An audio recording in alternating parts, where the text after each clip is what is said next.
Welcome to the EXCELcast. I'm Jonathan Kuskiski, Assistant Director of the EXCEL program here at the University of Michigan School of Music, Theater, and Dance. And today I'm talking with Ross Karre and Claire Chase of the International Contemporary Ensemble, where we're going to talk about moving beyond models. So thank you so much for being here and spending some time with us today.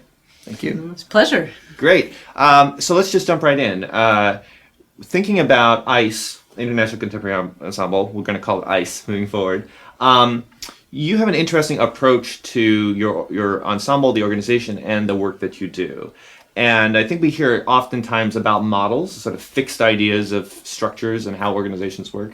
But you've got a different approach. You might say you actually have moved beyond models. Can you talk a little bit about your structure and how ICE operates? Yeah, I mean, I wouldn't say it's that we're beyond models. It's just that we've never really believed that when something is fixed and rigid, it is in any way true. In fact, we believe the opposite. The ethos of ICE is that our practice as artists is constantly evolving, and so to have a practice that is organizational, that supports that artistic process, it also needs to be evolving. And so we variously referred to the ICE model, the anti-model, as a modality or just as a way of being. But the essence is that we are making by doing, not by emulating, and that we're constantly learning.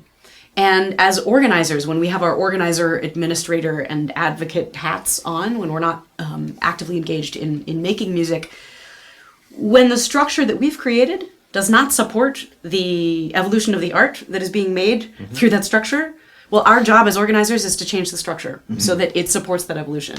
And so the structure of ICE, for that reason, is constantly changing, but it's fueled by this very basic ethos, and that was the case in 2001 when I started the group, and it's very much the case now in 2017 when Ross is running the group.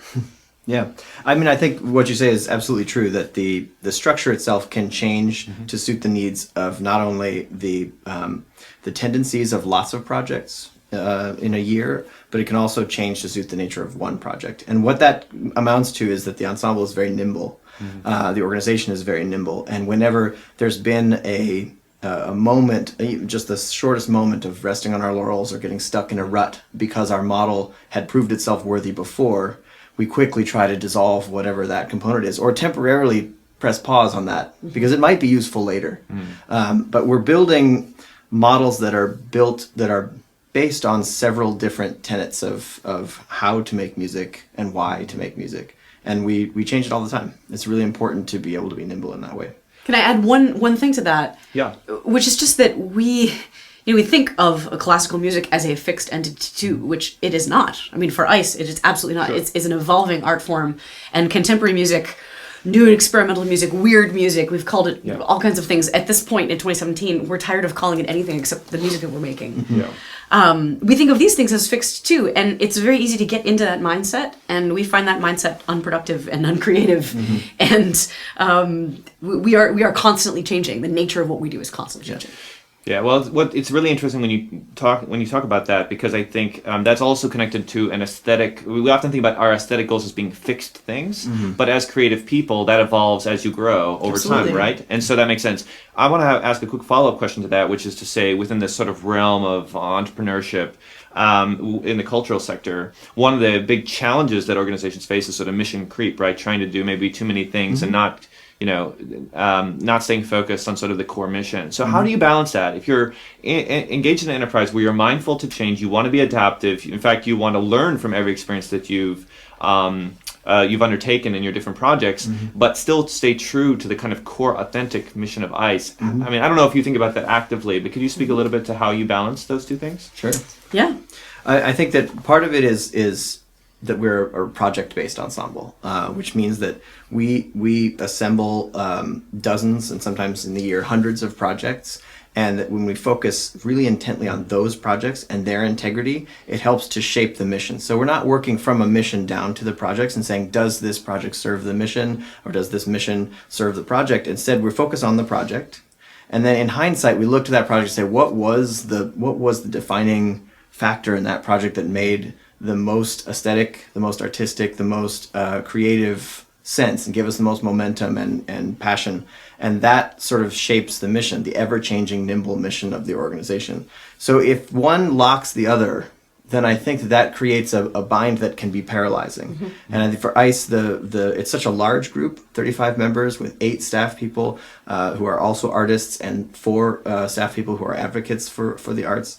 That's too big a group to get locked into something, because you'll create a bureaucracy that was the whole point of starting a collective, was to avoid that kind of bureaucratic deadlock. And instead, we have an organization where sometimes our main difficulty is in communicating the changes of structure that happen, because they happen so frequently. But those changes always serve the projects and the band, the people, the community, and then that helps us to shape the mission. So work from the bottom up. That's always. Great. Yeah, and you know, a natural byproduct of that, and something we constantly gut check and remind ourselves of at ICE, is what is the contribution we're making to the larger ecosystem of which we're a part.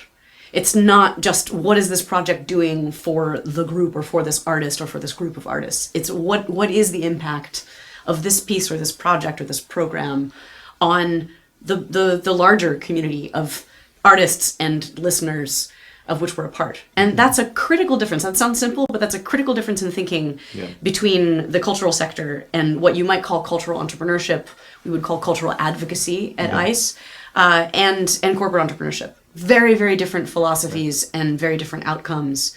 You know, the basic tenets of corporate entrepreneurship are very solipsistic, right? And very me is me. And what we do in the cultural sector is anything but that. I think it's often disguised, and I think we often get confused between these two things. It's really important to make that distinction. And you know, the other thing I would just add to what Ross said so beautifully is that we don't ever do any of this alone. Like, ICE never does this alone. We don't do it within the ICE community alone. I mean, yes, there can be a project that's led and curated by an individual artist, or that's centered around the work of an individual composer. There's nothing at ICE that isn't collaborative. And there's also nothing that ICE, the organization, this large 35 member, you know, 8 staff member, 12 board, it's a big entity now. There's nothing that we do that we don't do without the collaboration of other organizations and members of the larger ecosystem. I think that, again, is something really simple, but we forget that, and we forget how tethered in the most beautiful way we are to one another. I think, speaking to your point about mission creep or feature creep or other borrowing from other practices, I think that we think about that a lot, and we worry about silting out. The rivers should, you know, stay focused and the current strong, and instead of silting out into tributaries of what we're finding now is that we're behaving a lot more like a service organization than like an ensemble, and we just have to continually assess that, and when we're behaving in one moment like a service organization, providing opportunities for education or for other ensembles or for composers, in what way does that help the strength of the current of our ensemble, and in what ways does that spread us a little too thin? And that's a constant assessment, but it's not one that we're looking at, again, from the top down. We're looking at it on a project by project basis and on a person by person basis. And I think some people gain a lot of energy from a service-based environment and ecosystem, and some want to focus much more on creating and performing their work. And what ICE has done over and over and over again is to make sure that we're accommodating those different types of personalities, because with 40 people in an organization, that you have to cater to the personalities, and they also have to want to change their personality in order to serve the larger group of people. Great. I think it would be helpful to actually go into that a little further and talk about a couple of specific examples of the programming that you're engaged in. So, but first, as we talked a little bit about scope in terms of the size of the, would it be fair to call ICE also a collective? Absolutely. Great. Then, you know, roughly how many performances a year? I've heard the saying that, you know, it's 50-50 chance any day there could be an ICE event. So can you talk a little bit about more specifically how many events you do per year, and how many of them involve, you know, larger and or smaller? Is it, you know, you have a modular approach to those events? That's true. I think the quick way to describe it is that we do 150 events, and those range in scale from small 20 to 40 person clubs or black boxes to 2,000 to 3,000 seat theaters and major presenting organizations. And the scale of ensemble might be a solo event that is an ICE event because it speaks to the ethos of ICE and its work with a larger community of composers. Or it's a 35 members on stage with 20 guests performing an opera at the Armory, and that scale is something we really cherish. The diversity of scale, And within those 150 concerts, half of those are free, and they are designed to engage a broader public and build new audiences.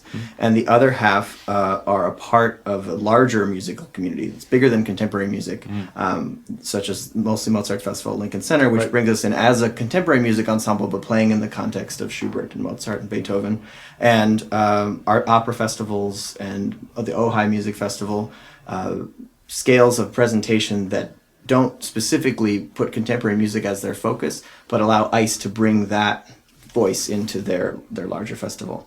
So that's the scale we're working on. And underlying all of that is a continuity of education, digital distribution with our online library, and an outreach program to help bring underrepresented composers into the fold. That's called ICE Commons. So that's the scope of our event-by-event activities.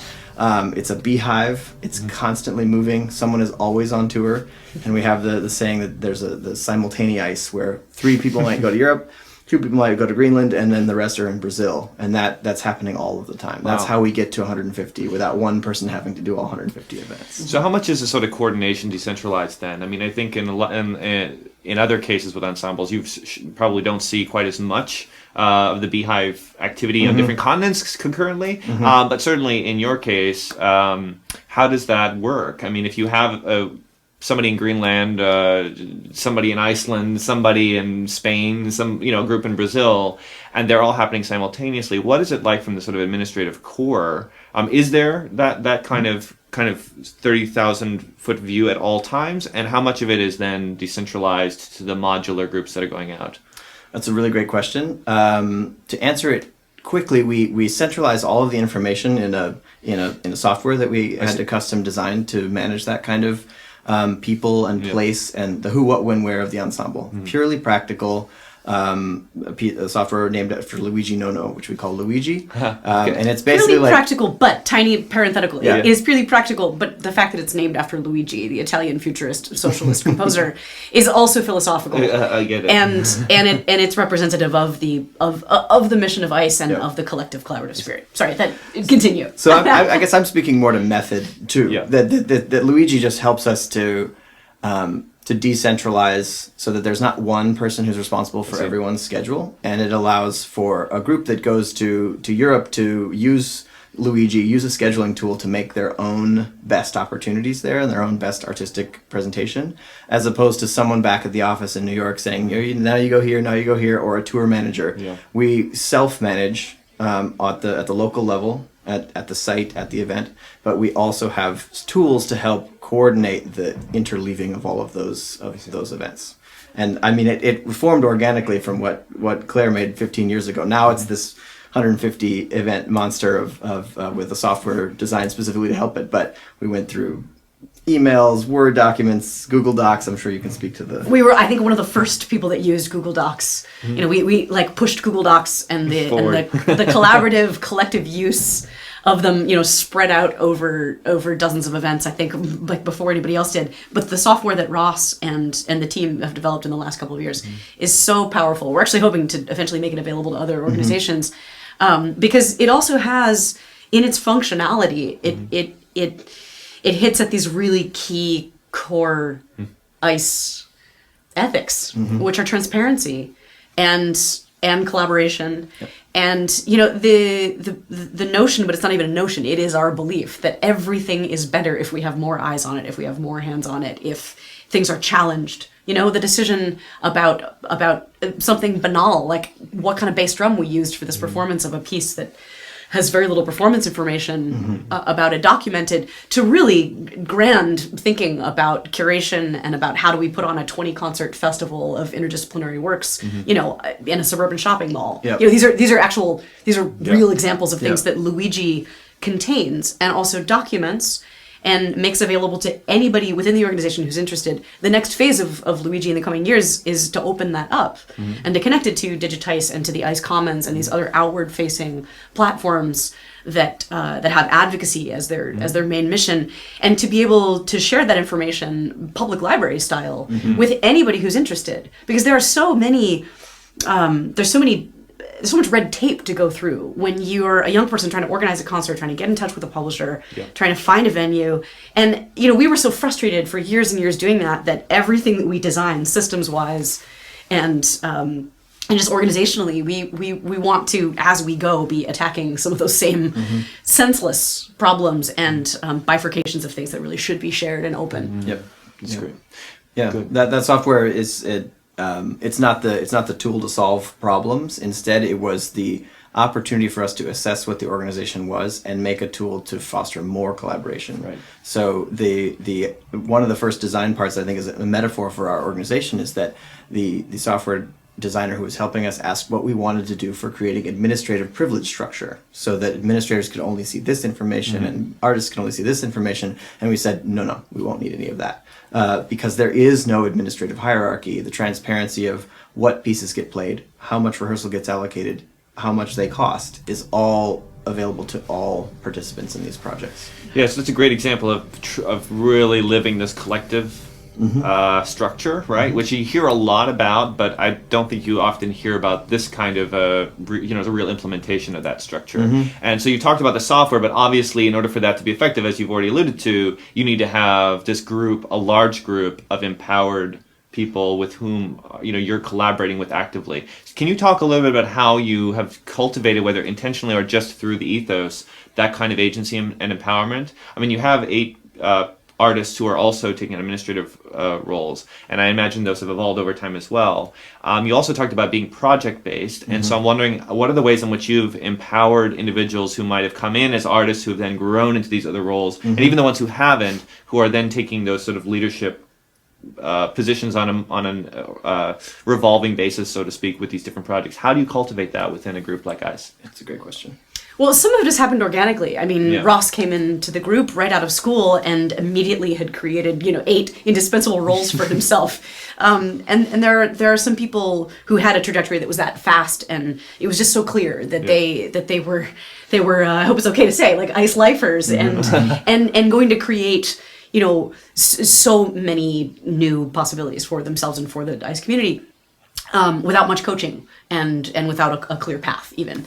And there are other members of the group who have taken decades to find themselves and to find roles for themselves as curators and as organizers and producers, not just of their work, but of their colleagues' work.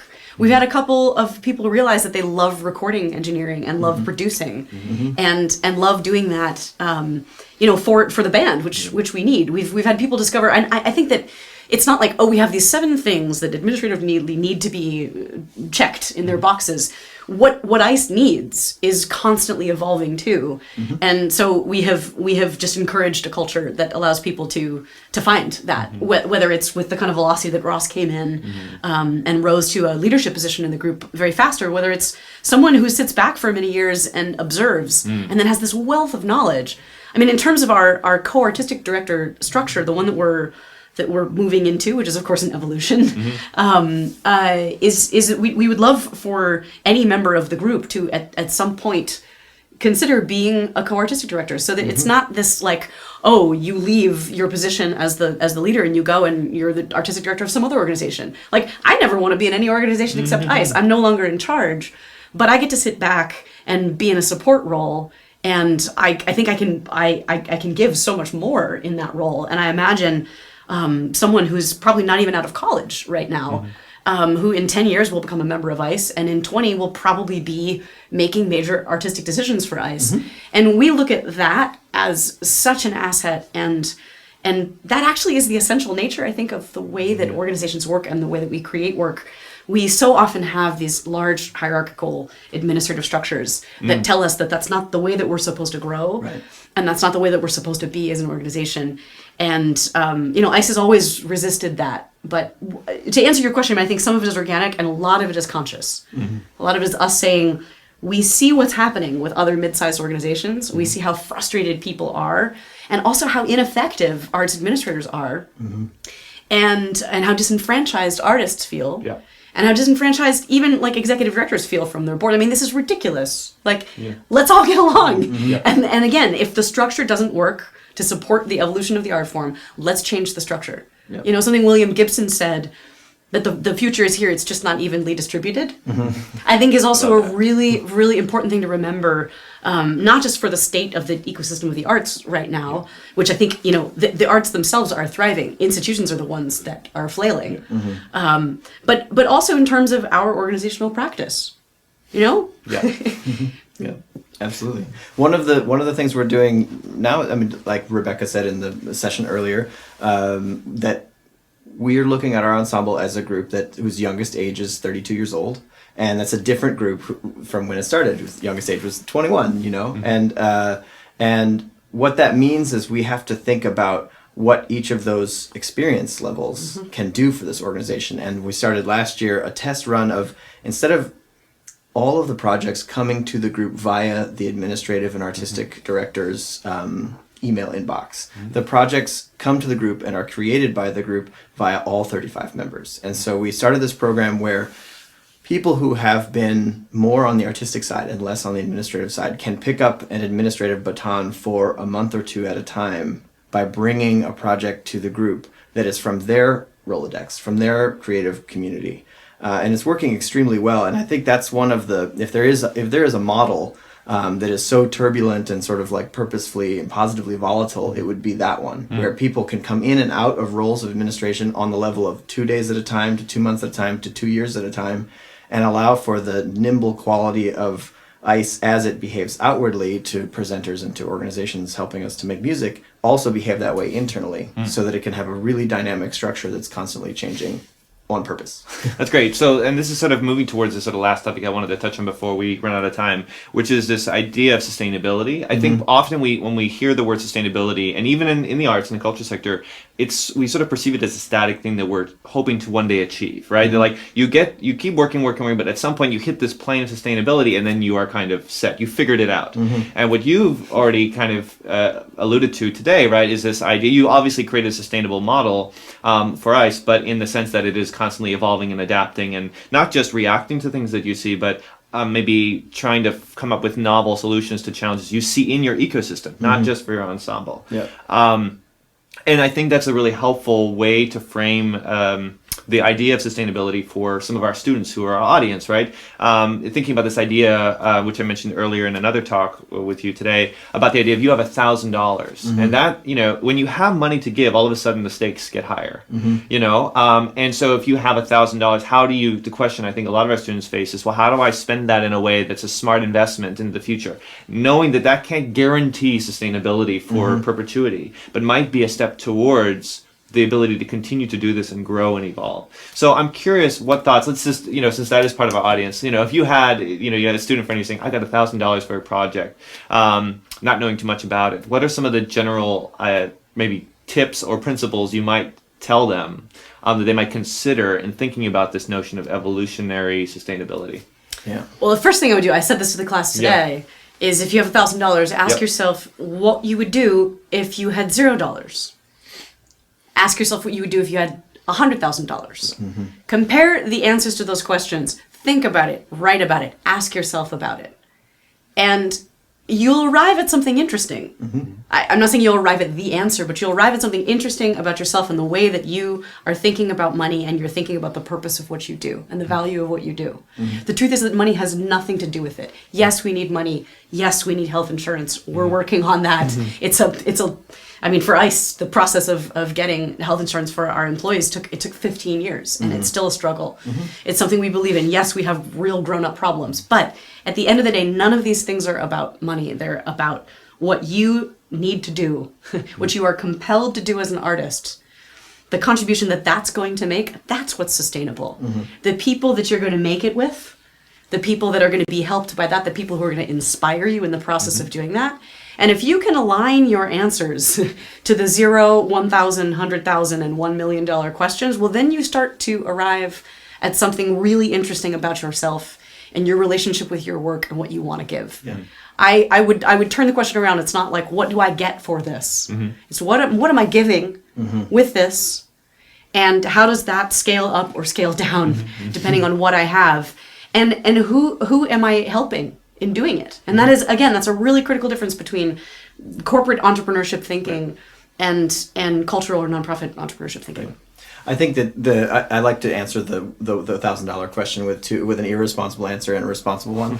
The first is to blow it on one project, so to sort of be irresponsible. But the responsible counterpart to that is that $1,000 budget that you all of a sudden have spread thin over a series is much less effective than if you focus on one project. I'm bringing it back to this idea that ICE does over and over and over again, which is to look to a project and make that project as good as possible. And if it's our way of making sure our ensemble doesn't become diffuse and that we don't spread ourselves too thin, is to make sure that that project has that focus and that attention behind it. So for that $1,000, I would say put it into one project and make sure that's the most important project that you do. But at the same time, the responsible part of that is to make sure that the budget is invested in people, because you can usually find partnerships, in-kind partnerships for the other resources. And this is getting very practical in a way, but I think one of the things that ICE finds over and over again is that there are partnerships available in communities that will last a very long time, that don't need monetary investment. So instead of spending $1,000 to rent a space, spend more of your time finding a space that will be willing to partner in presenting the work, and then pay the artists with that budget. Make sure that the people you're working with feel that they know about that $1,000 and that they feel like they're a part of that budget. They feel like they're part of that project. That has a more sustainable, to steal your word, impact, in that it's going to pay unknown dividends down the road. Right. We can only use hindsight to look backwards and say, if we hadn't spent that $1,000 on Ryan Straber in 2003, we wouldn't have made the best recording engineer relationship we could ever have. You never know those things when you're going into it, but invest in people, and I think that can pay dividends down the road for sure. That's great. Well, I wish we had more time to talk about all these things, but I want to thank you so much for making this time to speak with us today, for our audience out there who will engage with this in the future, to learn more about your work, but also about some of these core values. And one of the takeaways for me is just how deeply rooted the core values and the ethos of ICE are in everything that you do, sort of medium as message, if you will, which to me is really critical and a really challenging thing for many of our artists who haven't maybe been challenged to think that way yet. So I'm looking forward to seeing what ICE is going to be doing in the next 5, 10, 15 years from now, and I'm sure it's going to be inspirational for our students. So thank you so much. Thanks. Pleasure.